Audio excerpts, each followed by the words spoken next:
Hello my dear learners, hello my dear students. मैं संदीप सांड बहुत बहुत स्वागत करता हूं आपका आज की इस क्लास में। आज की हमारी क्लास रहने वाली है SSC CGL previous year question test number हम 13 डिस्कस करने जा रहे हैं। हमारा 13वां सेट आ गया है। एसएससी संजीवनी नाम से हमारी सीरीज चल रही है। चलिए बिना कोई देरी की स्टार्ट करते हैं। First question, select the most appropriate meaning of the underline idiom. देखिए पहला क्वेश्चन हमारा आ रहा है ईडियम का मीनिंग बताना है। चलिए देखते हैं। ईडियम है फेस द म्यूजिक, और बेटा फेस द म्यूजिक का मतलब होता है to accept unpleasant consequences of something, है ना।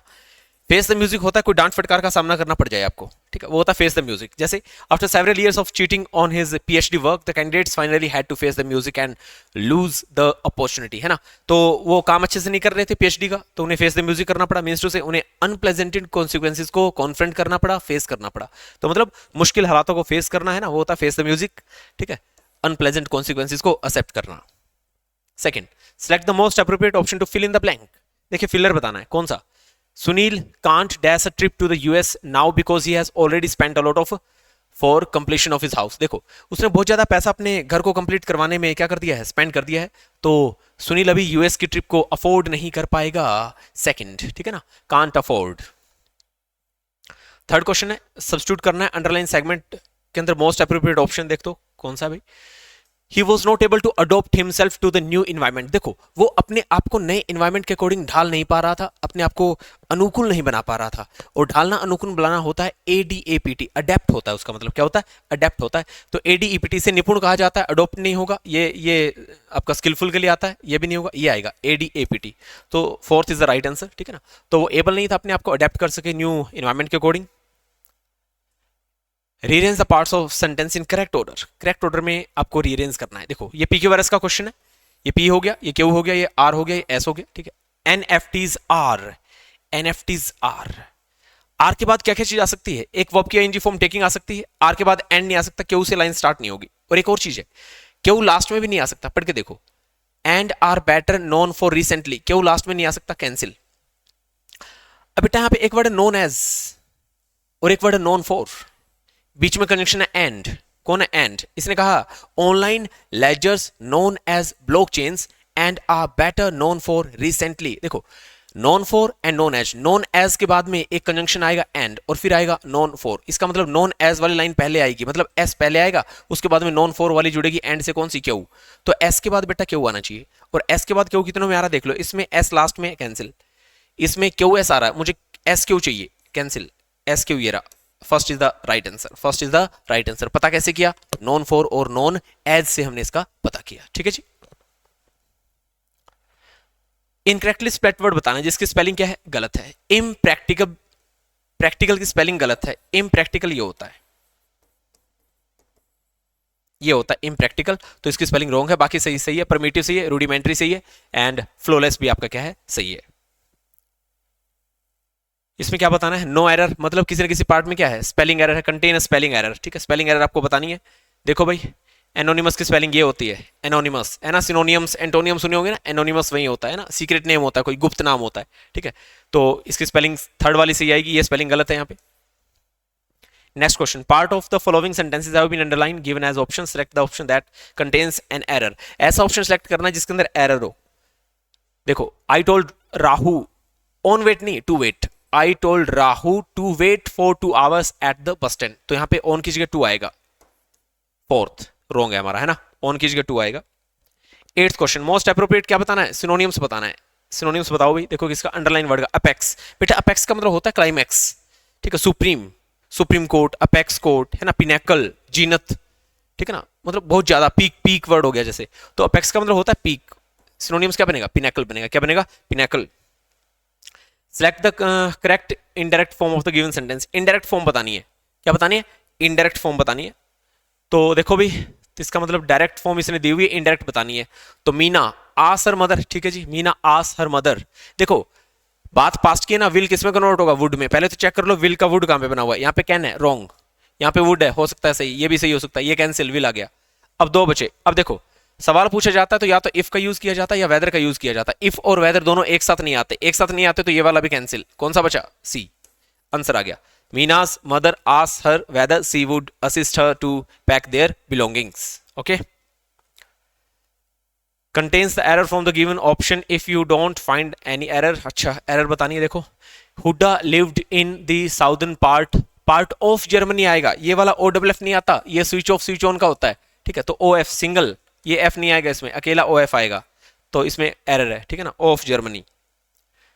एंटोनियम बताना, 11th में क्या बताना है, एंटोनियम बताइए किसका, एवरलास्टिंग। एवरलास्टिंग होता है परमानेंट, ठीक है, एंडलेस, जिसका कभी अंत ना हो, इटर्नल, तो उसे एवरलास्टिंग कहा जाता है। और एवरलास्टिंग का हमें क्या बताना है, क्या बताना था, सिनोनियम्स बताना था ना, यानी एंटोनियम्स। एंटोनियम्स क्या आ जाएगा, ट्रांजिएंट। ट्रांजिएंट होता है टेम्परेरी, ठीक है ना, शॉर्ट लिव्ड, ठीक है, तो ये इसका एंटोनियम बन जाएगा।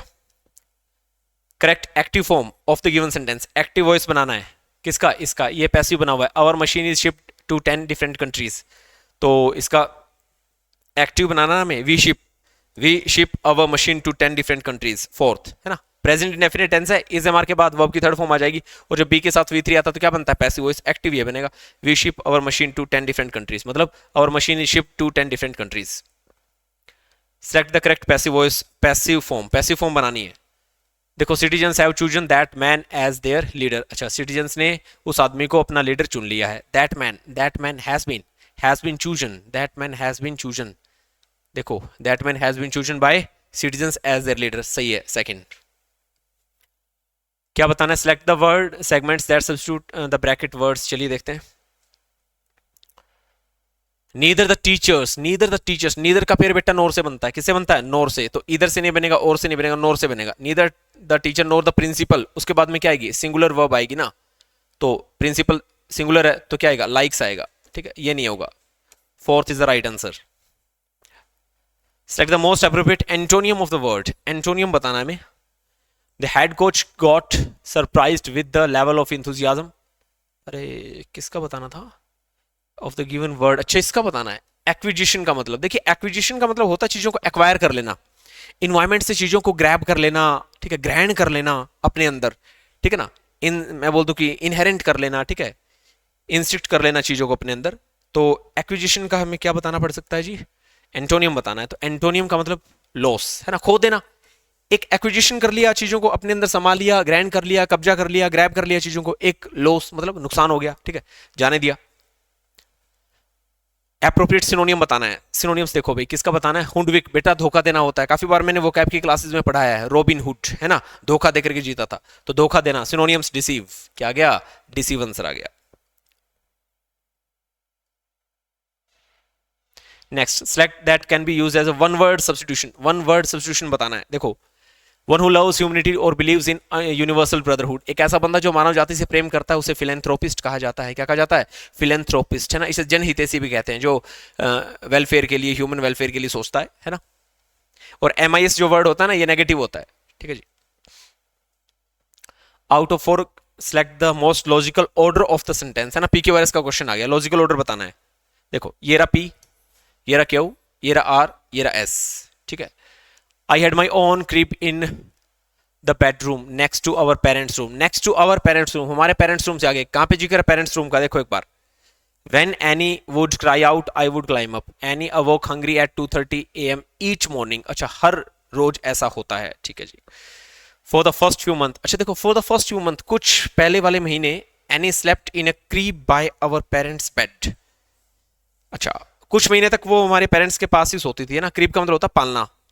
आई हैड माई ओन क्रीब, देखो बेटा, यहां से अ क्रीब और यहां से आई हैड माई ओन क्रीब, इसका मतलब ये कहती है कि वो एनी पहले कुछ महीने जो थे, उसके थे ना, तो वो अपने हमारे अवर्स पेरेंट्स बेड के पास जो क्रीब था पालना था उसमें सोती थी। फिर कहता I had my own crib in the bedroom next to our parents room, है ना। फिर तो इसका मतलब पहले ये लाइन आएगी एस, बाद में क्या जाएगी पी, तो एस के बाद पी देख लो किस में आ रहा है भाई। पहले ये कह रहा है कि जब वो छोटी थी पहले कुछ महीने अपने दादा दादी के पास सोती थी, और फिर कहता है कि उनके दादा दादी वाले रूम से ही अगले रूम में भी मैंने, ठीक है, उसके लिए क्या रख रखा था, एक क्रिब रख रखा था, खुद का भी एक पालना था।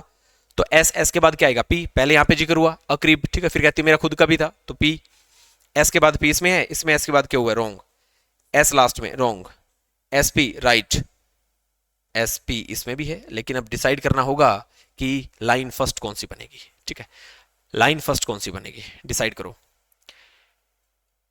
एनी अवोक, क्यू से लाइन स्टार्ट हो जाएगी, क्यू आर, आर है cry out, I climb out my crib and come running to into my parents' room to check on her. ठीक है,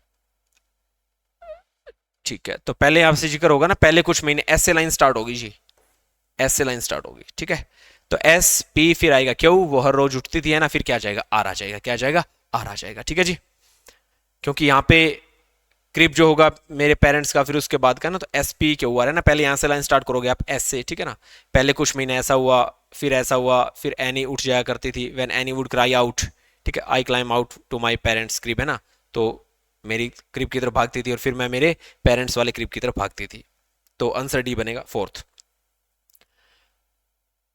ब्लैंक बताना है ना, writing down instruction steps and remember them can make you look really efficient and, really efficient and जो conjunction of same parts of speech को जोड़ेगा। Efficient positive word, आगे भी पॉजिटिव वर्ड चाहिए। डोरमेंट नेगेटिव होता है, आलसी होता है, स्लगिश आलसी होता है, ठीक है। डिलीजेंट एक इंडिजेंट ग्रीव होता है, डिलीजेंट होता है मेहनती, क्या होता है मेहनती होता है। So you look really efficient and diligent, ठीक है जी। Meaning of the idiom, lose your marbles मतलब टू गो इनसेन, पागल हो जाना। लूज योर मार्बल्स मतलब पागल हो जाना। क्या है जी, पैसेज आ गया है। अच्छा ये देखो जी, क्लोज टेस्ट आ गया जी। अब क्या गया, क्लोज टेस्ट। चलिए पहला क्वेश्चन देखते हैं। मॉब लिंचिंग के ऊपर है। मॉब लिंचिंग है ना, जब उग्र भीड़ किसी बंदे को मार दे, ठीक है, और उन जनता को लगता है कि इसने गलत किया है, लेकिन जब जनता उसके गलत काम को देख के जब जनता अपने हाथों में कानून ले लेती है और उसे मार देती है, वो मॉब लिंचिंग कहलाता है। मॉब लिंचिंग है ना, उग्र भीड़ जब मारते किसी को।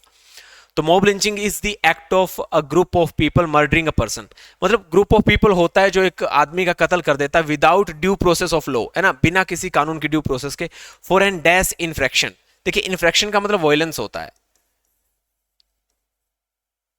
विदाउट एन इनक्रेज, देखिए वायलेंस इनक्रेज्ड नो, एडवांटेज देखिए पॉजिटिव वर्ड अप्लाइड नहीं आएगा, एलिज्ड। एलिज्ड होता है पहले से माना हुआ, ठीक है, पहले से माना हुआ। भाई उनको लगता है एन एलिज्ड इन्फ्रैक्शन होता है एक, मतलब पहले से मानी हुई एक असर्टेड वे में लगता है कि ये ट्रू है, उस वायलेंस को लेकर के वो बंदे अपना प्रोसेस ऑफ लॉ उसको हाथ में ले लेते हैं, ठीक है। तो ये एलिज वर्ड आता है, एलिज इन्फ्रैक्शन कहा जाता है, इसे एडवांटेज इन्फ्रैक्शन नहीं बोला जाता, ठीक है। मतलब जानबूझ करके हिंसा क्रिएट करना फिर आदमी को मार देना, ठीक है, an alleged infraction. In recent years, अब दूसरा क्वेश्चन देखते हैं। In recent years, mob lynching has become one of the hate. One of the hate क्या? One of के बाद plural noun आएगी. Gossips बना हुआ है. Desires. अरे one of the hate crimes. गोल भी नहीं आएगा. कि आजकल के जमाने में mob lynching has become one of the hate crimes that targets person. अब तीसरे पे आते हैं. इसमें क्या गया? Crime आ गया. इसमें क्या गया? Alice आ गया. That target persons of a certain identity, members of a minority population or strangers.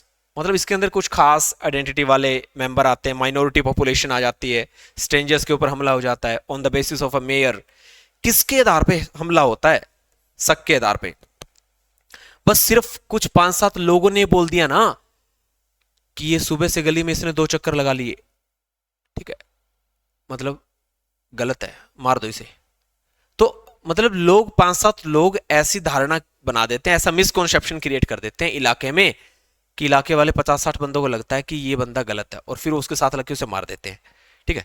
कि यहां से निकला वहां से निकला, किसी ने कह दिया आतंकवादी है ये, आज रात को गांव में चोरी करेगा ये, आज उसे मारने के लिए आया है, ठीक है, आज यहाँ पे क्यों घूम रहा है, ठीक है, किसी लड़के को उठाएगा, लड़की को उठाएगा। तो मतलब एक मिसकॉन्सेप्शन, मतलब मेयर, मेयर मतलब ओनली शक के आधार पे बंदे को मार देते हैं। तो यहाँ पे क्या आ गया? सस्पिशन आ गया। Next, without obeying any principle of law, मतलब कोई लॉ का कोई प्रिंसिपल नहीं मानते। The mob takes the law into their own hands, है ना, वो जो उग्र भीड़ होती है अपने हाथों में कानून ले लेती है। एंड टू पनिश द स्पोज्ड क्या? एक्यूज्ड। स्पोज्ड एक्यूज्ड का मतलब समझ रहे हो? मतलब जिनको वो आरोपी मान रहे हैं उसको वो मार देते हैं। टू पनिश वो सजा देते हैं किसको? द स्पोज्ड एक्यूज्ड, जिनको उन्होंने एक्यूज्ड समझा है उसको मार देते हैं वो, ठीक है। द स्पोज्ड लॉमैन को नहीं मारते, इनोसेंट को नहीं मारते, फॉल्टलेस को नहीं मारते। इनोसेंट अगर उन्हें पता ही चल जाए इनोसेंट है तो फिर क्यों मारे? तो एक सस्पिशन, एक डाउट, एक शक, संदेह क्रिएट हो जाता है ना, इसलिए तो वो क्या करते हैं, वो स्पोज्ड एक्यूज्ड को मार देते हैं in the name of justice, न्याय करने के नाम पे। वो कहते हैं कि हम न्याय करेंगे, अदालत न्याय नहीं करेगा, अदालत पता नहीं कितने महीने साल लगाएगा, हम आज ही न्याय कर देते हैं, टपका देते हैं इसको, ठीक है। Mob lynching is a breach, mob lynching एक ब्रीच है ऑफ ह्यूमन डिग्निटी, है ना, जिससे आदमी की जो डिग्निटी, इज्जत है, उसकी ब्रीच, है ना, उसके साथ उल्लंघन होता है। And a dash violence, dash violation of, देखो अब है ना, mob lynching is a breach, breach एक नेगेटिव वर्ड है ना, एक उल्लंघन है। और मॉब लिंचिंग क्या है? देखो mob lynching is a dash violation, इसका मतलब नेगेटिव वर्ड आएगा, 5वें में नेगेटिव वर्ड आएगा। कोवर्ट, प्रिवेलेंट, कन्वीनियंट, सुविधाजनक होता है। बेटा फ्लैग्रेंट का मतलब होता है शेमफुल, SHAMEFUL, बड़ा शर्मनाक, ठीक है ना। तो मॉब लिंचिंग अपने आप में एक बड़ी शर्मनाक घटना है, ठीक है। Flagrant violation of the universal declaration of human rights according to article 21 of the Indian constitution. भारतीय संविधान के आर्टिकल 21 के मुताबिक इसमें ह्यूमन राइट्स का वायलेशन होता है और ये एक फ्लैग्रेंट वायलेशन माना गया है, मतलब एक गलत, एक शेमफुल वायलेशन माना गया है, ठीक है। तो इसके साथ आप पॉजिटिव वर्ड ऐड नहीं कर सकते, कन्वीनियंट जो सुविधाजनक होता है पॉजिटिव वर्ड होता है, तो फ्लैग्रेंट का मतलब होता है शेमफुल वायलेशन। ओके, इसी के साथ बेटा हमारे कंप्लीट होते हैं 25 क्वेश्चंस और ये संजीवनी सेट हमारा 30 नंबर आज फिनिश होता है, ठीक है। मिलते हैं बहुत अच्छे सेट के साथ अगली क्लासेस के अंदर। Okay, thank you so much for watching this video.